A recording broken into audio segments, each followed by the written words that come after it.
In this video, I want to talk about why it's so important that if you're over 50 and you've got historic or current workplace pensions, you need to review these pensions now. Welcome to What Happens Next.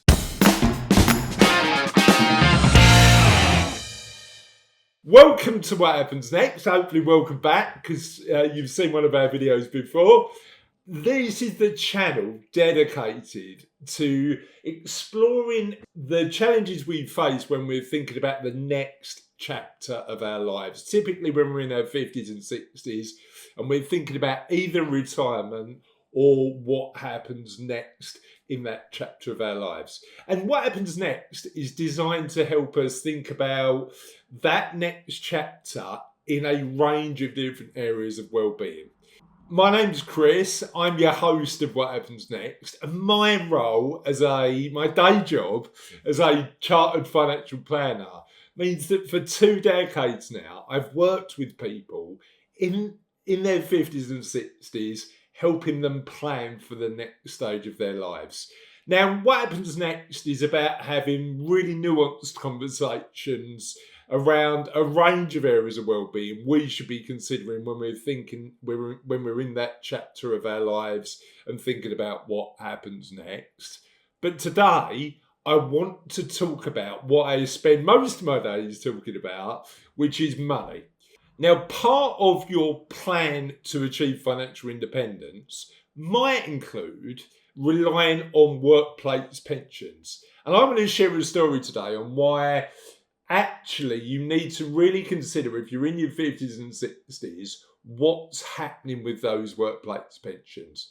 Because I was in a conversation with one of my clients the other day, and I've got clients, both individuals, most of my clients are individuals we help, but we also work with a number of medium-sized businesses to support them.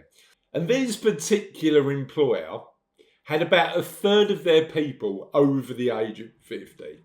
And I suggested to their head of HR that we needed to do a bit of work to help educate these people on something called lifestyling.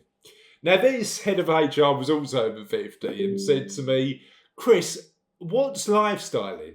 And I said, with your workplace pension, as you approach retirement, what happens to the way your money's invested, and this happens with a decent amount of workplace pensions, what happens is the way the money's invested moves from more stocks and shares and growth assets to cash and bonds to make it safer. And eventually you end up at the prescribed retirement age with all of the money in really, really safe assets.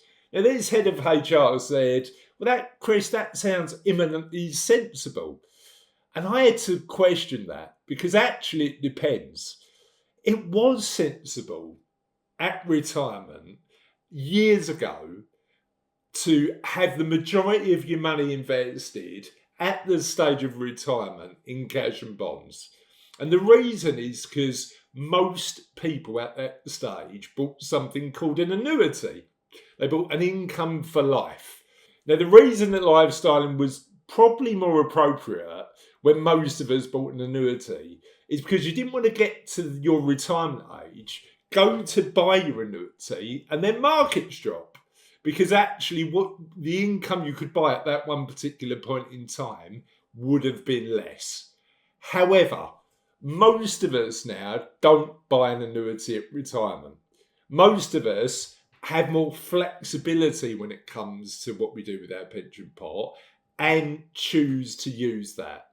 And actually, considering the fact that we probably want to stay invested over the longer term, and all of this stuff will depend on you and uniquely you, and clearly I don't know you, so I can't give you individual advice, but considering where your money is invested in your workplace pensions is really important. And thinking about whether having more money in cash and bonds at the end, at the stage of retirement, whether that is appropriate. So I was continuing my conversation with this particular head of HR, and she said, "Well, what can we do about it?"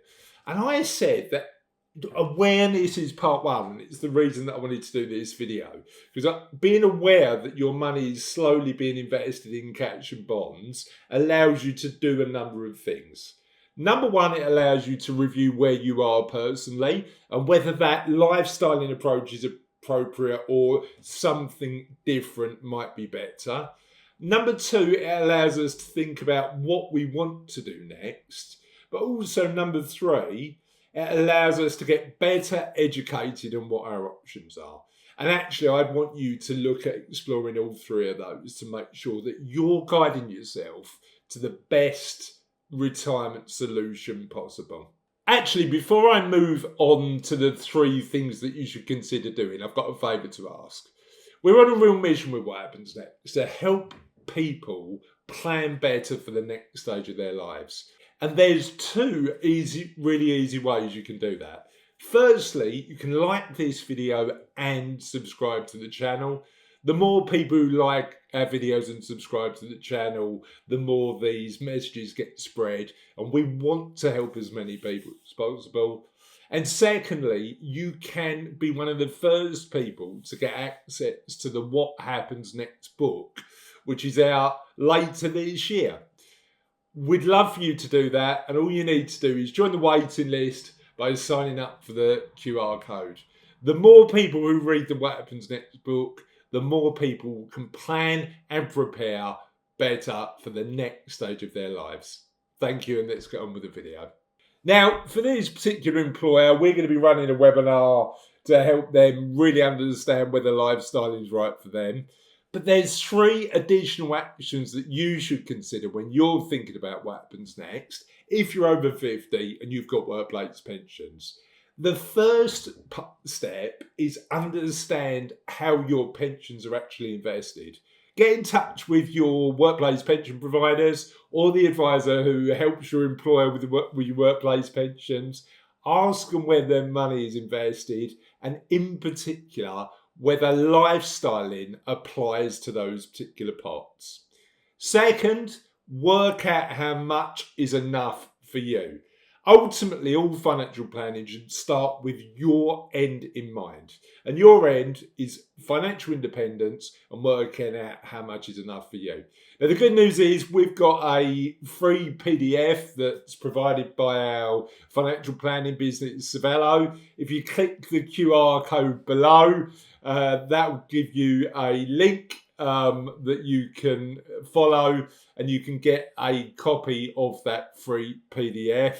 And working out your enough allows you to then work backwards. Start with the end in mind and then looking at the assets you've got to understand whether you've already achieved financial independence or there's a gap that you need to fill.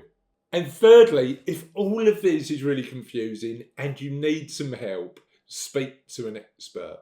You can get free impartial guidance by an organisation backed by a government called PensionWise. Certainly that would be the starting point. And there's a range of options available to get free, impartial, independent and expert advice if you need additional help. If you are aiming to get paid for financial advice, I'd recommend that you get somebody independent, chartered and really knows and helps people like you. And clearly somebody you can get along with too. The ultimate point of this video, and I'd really love for you to take action on it, is if you're in your 50s or older and you've got workplace pensions, now's the time to check where the money's invested. The reality is this period of time in your life is going to be really vital to make sure that you can live your what happens next.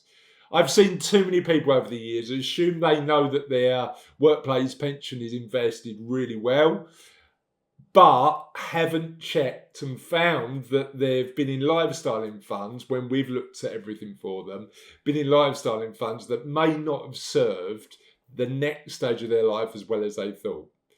But there's one additional factor that's also worth considering when we're thinking about what happens next, and that's our health. And in this video, I talk about the importance of thinking about both health span and lifespan when we're planning for what happens next. Hopefully that's useful. Have a lovely day, and we'll see you on What Happens Next soon.